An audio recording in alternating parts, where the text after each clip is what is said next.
Somewhere in the kitchen, an envelope sat on the counter. I'd opened it at dinner. The bill inside was 3 times what I expected. 3 times what we had. And earlier that afternoon, the pediatrician had used the phrase, "We should run some more tests," with the kind of careful neutrality that makes a parent's blood run cold. I'd nodded. I'd smiled. I'd said, "Okay, thank you," like a normal person.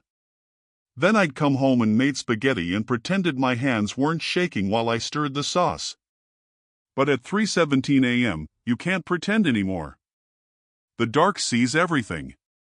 I lay there, and the worst part wasn't the bill. It wasn't even the fear about my kid, though that was eating me alive from the inside out. The worst part was this ugly little thought that kept crawling through my brain like a cockroach: "You fraud. You write about faith. You teach about God's provision. You tell people to trust Jesus with their circumstances. And look at you now. Chest crushed. Mind racing. Zero peace. Zero trust. Just a dude staring at a ceiling, terrified that everything he says he believes is about to collapse under the weight of a Wednesday." I felt like a complete and total hypocrite. And I bet you know exactly what I'm talking about. Because maybe this morning, that was you. Maybe you woke up at 3 a.m. too. Or 4. Or maybe you never really slept at all. Maybe you shuffled to the kitchen in the dark, poured coffee you didn't really want, and sat there with both hands wrapped around a mug that went cold 40 minutes ago while you stared at nothing. Maybe there's an email sitting in your inbox right now that you're too scared to open. A conversation you're avoiding. A phone call you know is coming. A diagnosis you're waiting on. A relationship that's fraying thread by thread, and you don't know how much longer it'll hold. Maybe you've got a to-do list that's laughably impossible, and somewhere around item 16, you just stopped writing because what's the point? Maybe you're the one everyone leans on, and you're crumbling inside, and nobody knows. Nobody sees. Because you've gotten really good at the smile. The "I'm fine." The "God's got it" that you say with your mouth while your heart is screaming the opposite. That's the mirror moment, friend. That's where you see yourself in my story. Because we've all been there. That cold kitchen. That dark bedroom. That parking lot where you sat in your car for 10 extra minutes because you couldn't face walking through the door yet. And it was in that exact space, 3:21 a.m., ceiling, crushing chest, fraud feeling, the whole ugly mess, that something cut through. Not a voice. Not a vision. Nothing spooky. Just a whisper in my own head. Almost defiant. Almost desperate. A fragment of something I'd read years ago, rising up like it had been waiting for this exact moment. No weapon forged against you will prevail.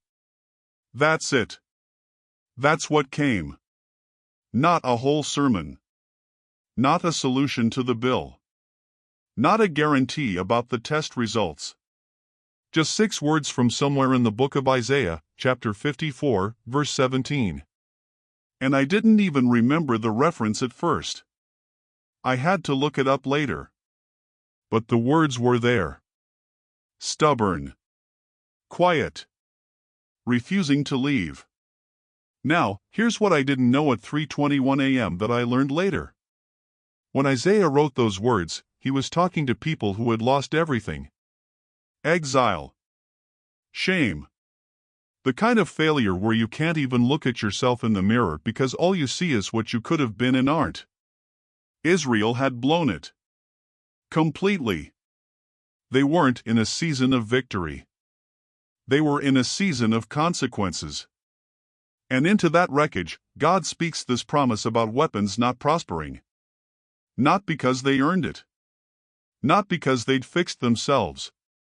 But because he was making a covenant that had nothing to do with their performance. And I realized, lying there in the dark, that I'd been reading that verse wrong my whole life. I thought the weapon was the external stuff. The bill. The diagnosis. The enemy attacking from outside. And yeah, those are weapons. But the weapon that was winning at 3:17 a.m. wasn't the bill. It was the lie. The lie that I was alone. The lie that my fear meant my faith was fake. The lie that God was disappointed in me for struggling. The lie that hope was for other people, stronger people, better Christians, people who hadn't spent the last 4 hours spiraling.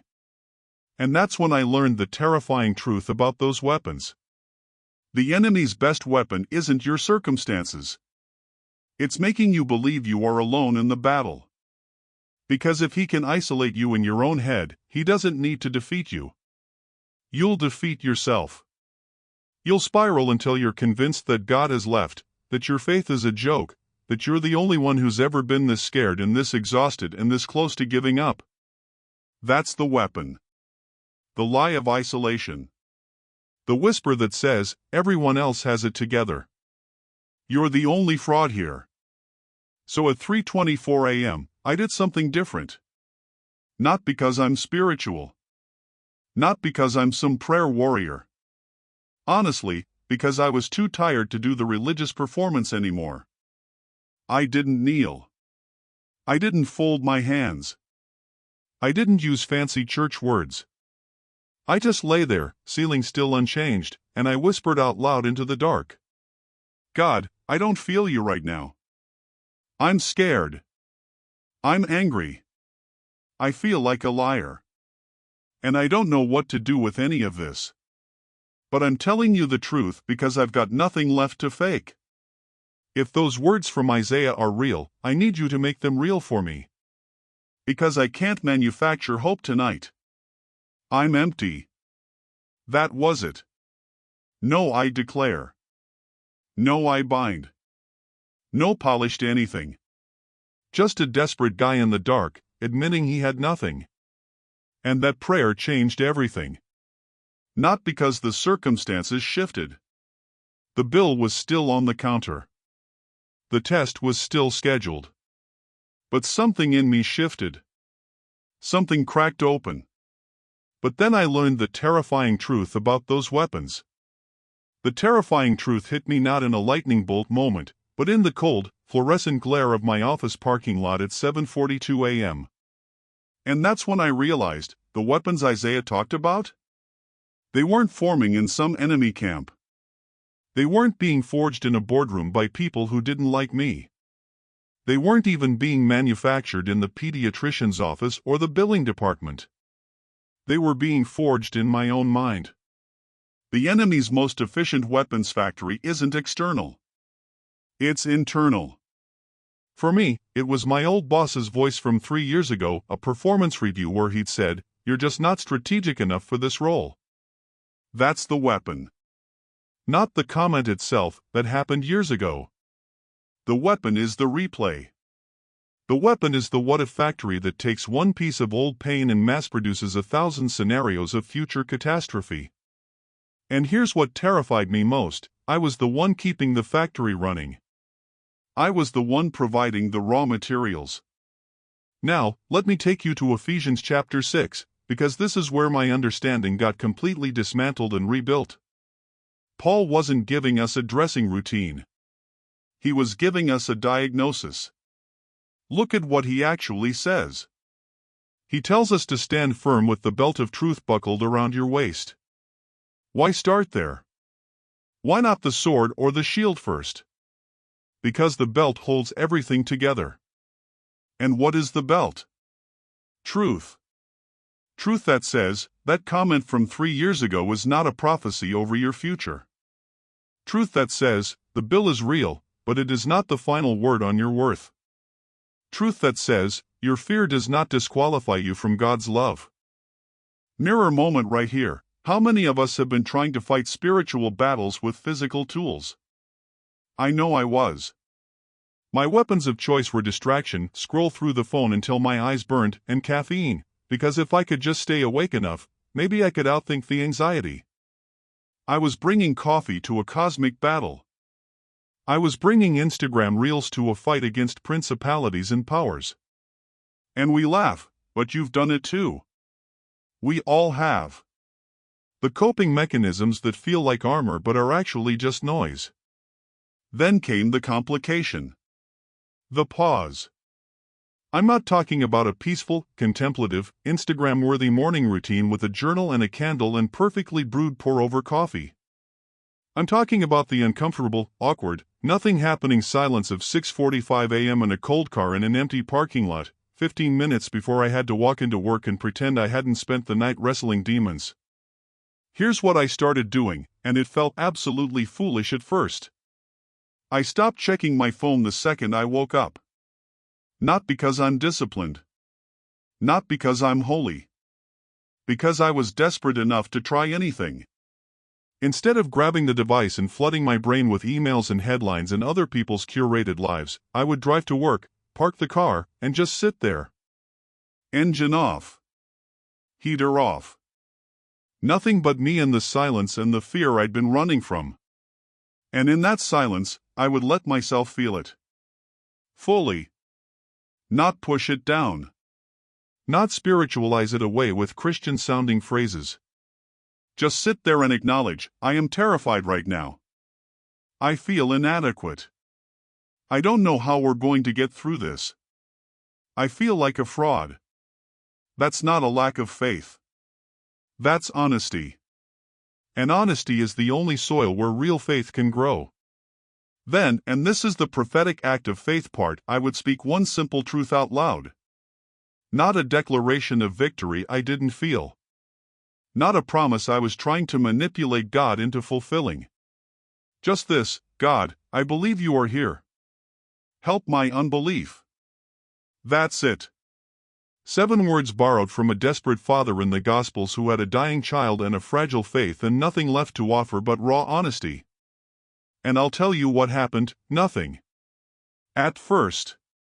The sky didn't open. Angels didn't appear. My heart rate didn't magically drop to resting.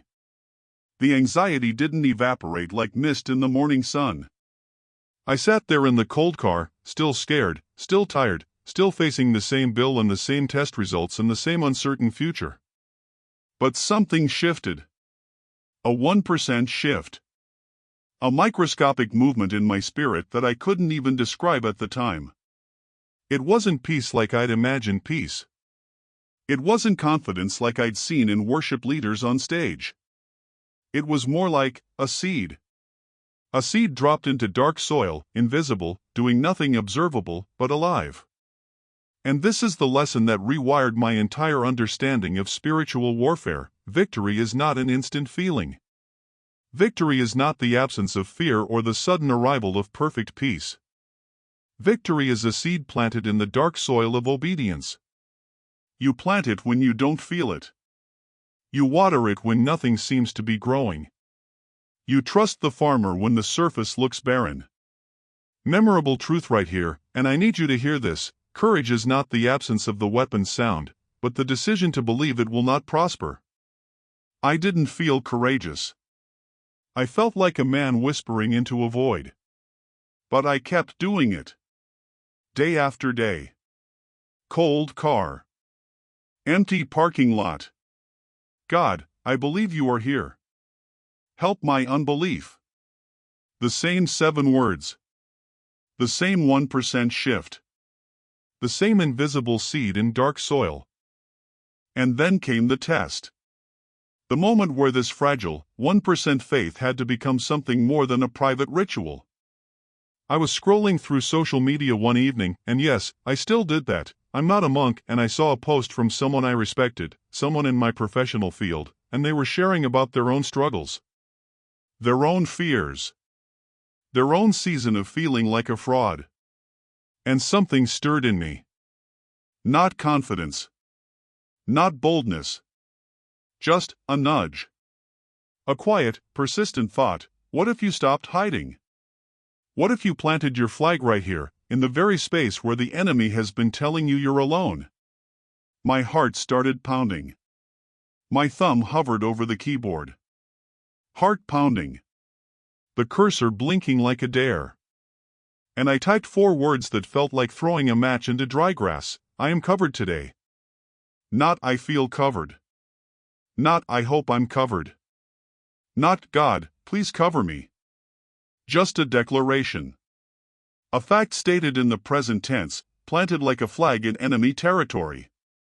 I hit post before my fear could tackle me. And something cracked open. Not the situation. The bill was still on the counter.